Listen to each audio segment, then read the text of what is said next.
Hello, everyone, and welcome to the Tax Podcast. I'm Anuj Agarwal, your host for this session, and I'm joined by Anita Nair.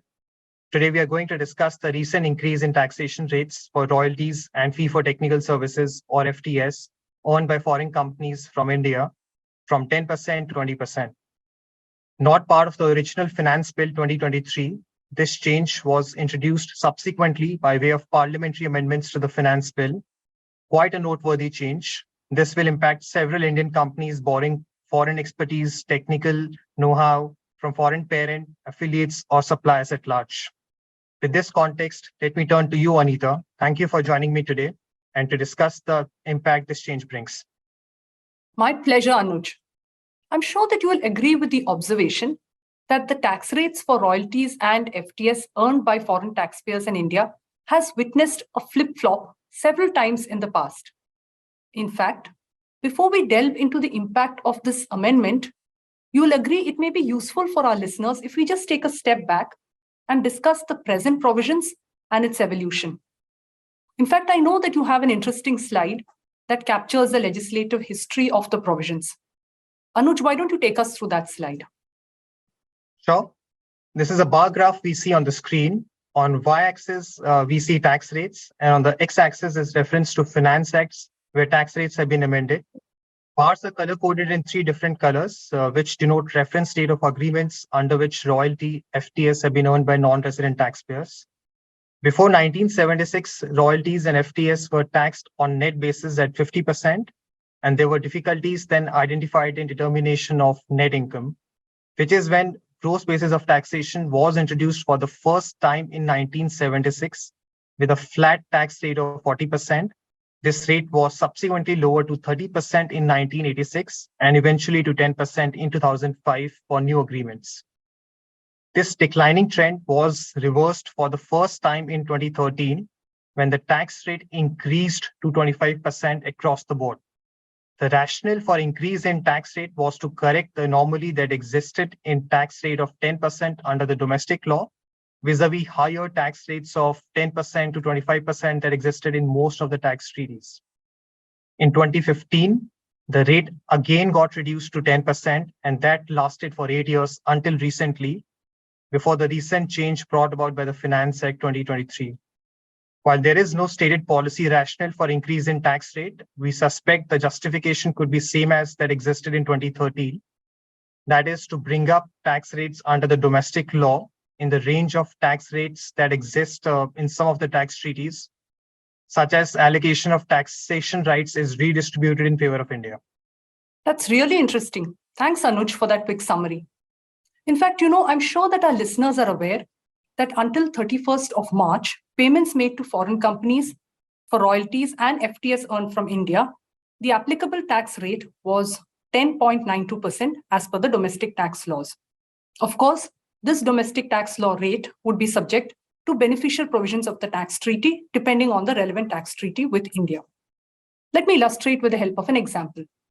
Select tax treaties such as those with US, UK, Canada provide for a 15% tax rate, whereas those with Denmark, Italy, and Spain provide a higher rate of 20%. So taxpayers from these jurisdictions are most certainly impacted. In fact, this has led to an automatic increase in the tax cost from 10.92% to 15 or 20% in these cases. But the good news is that most of India's tax treaties tax royalties and FTS at 10%. These include, for example, treaties with France, Netherlands, and Singapore. So taxpayers from these jurisdictions will likely continue to avail favorable tax treaty benefits under their respective tax treaties. Oh, this is a significant increase in tax costs, Anita. How do you think this change has a bearing from a compliance standpoint? That's a good question, Anuj. So let me begin by first talking about the compliance on filing Indian income tax return.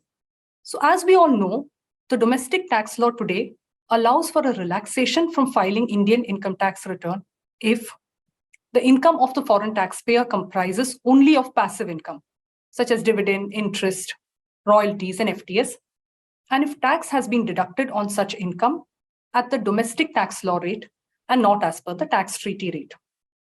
So a lot of foreign taxpayers took advantage of this provision and they paid tax at the domestic tax law rate of 10.92% and therefore did not have to file tax returns.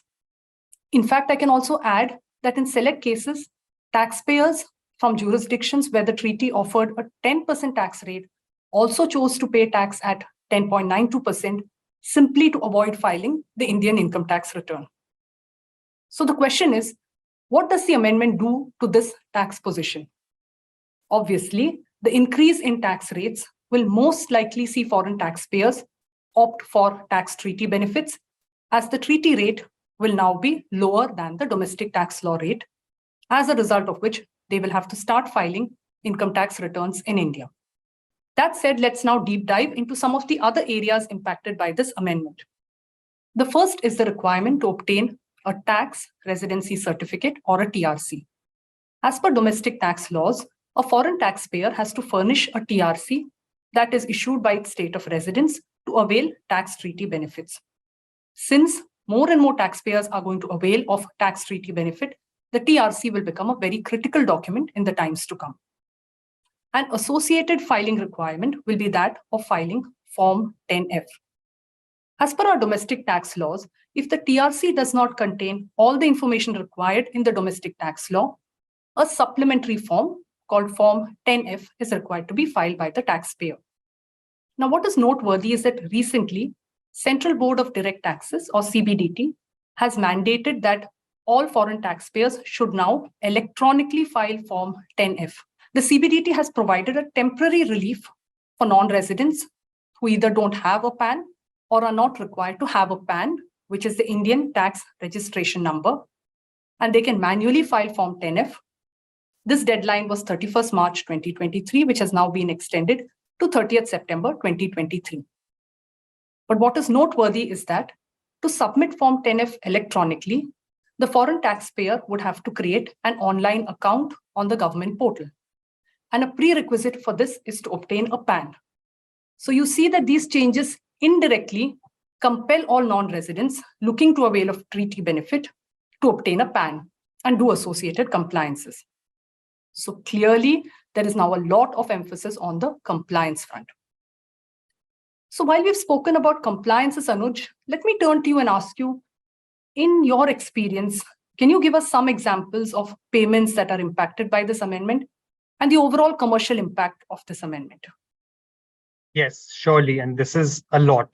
Let me make three broad points here. One, payments for use of IP, know-how, technical transfer, and technology transfer will be impacted. As per WTO estimate, India pays close to $1 billion for use of IP alone. If you were to include payments for technical, managerial, or consultancy services, the figures would be more staggering. A part of these payments will surely become more tax expensive. Now, whether this additional tax cost is on account of the Indian importer or foreign supplier is a matter of commercial bargain. But if any of this tax cost were to be pushed down to India, this will add to the overall tax cost base in India. It is not unusual that India tax is passed on by foreign suppliers to Indian importers. And this is the precise reason we saw tapering down of tax rates over years, which is to reduce the cost of foreign technology. My second point is about eligibility to tax treaty outcome. Considering that the tax treaty rates would be lower than the domestic tax law rate of 21.84%, we will see more and more taxpayers choosing to be governed by tax treaties. In that case, we could see an increased focus on fulfilling eligibility conditions under the treaty, such as the beneficial ownership condition, LOB test, and anti-abuse checks in the law, such as GAR and the PPT. This will also require taxpayers to maintain strong commercial documentation to be able to demonstrate treaty eligibility. Tax transparent entities from the US, like the US LLC, which are either flow-through or disregarded entities, may find it difficult to obtain TRC and avail tax treaty outcome. The third point is on the industry front. If you were to look at the market pulse of this amendment, we have been constantly hearing that this is quite a substantive change. This has caused foreign clients to start revisiting their pricing strategy for bidding. In fact, commercial negotiations have started to share incidents of this additional tax cost owing to change in law. And also group companies are exploring quantum of foreign tax credit that can be availed in the resident state. Right. So absolutely, Anuj. I think what I understand you saying is that impacted foreign taxpayers are more than keen to revisit their present tax positions and also discuss with their Indian customers, business partners to decide the way forward on this at the earliest. Yes, Anita. And we do expect to see growing traction on this front. To take our discussions forward, while we have discussed about the immediate areas which are impacted by this amendment, do you have any other interesting related aspects to this move? Well, Anuj, a couple of them actually.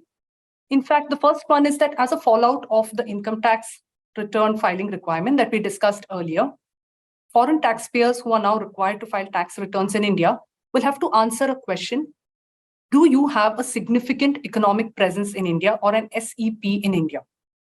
Now, it is possible to contend that since the income is already covered in the definition of royalties and FTS, SEP provisions do not apply.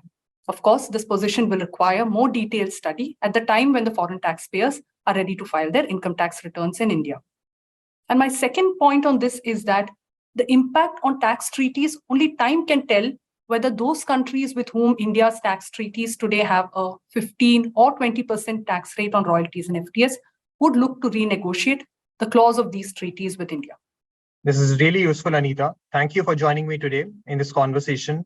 And thank you to all the listeners who have tuned into this podcast. We hope you found this discussion interesting. Take care and stay safe. Thank you, everyone.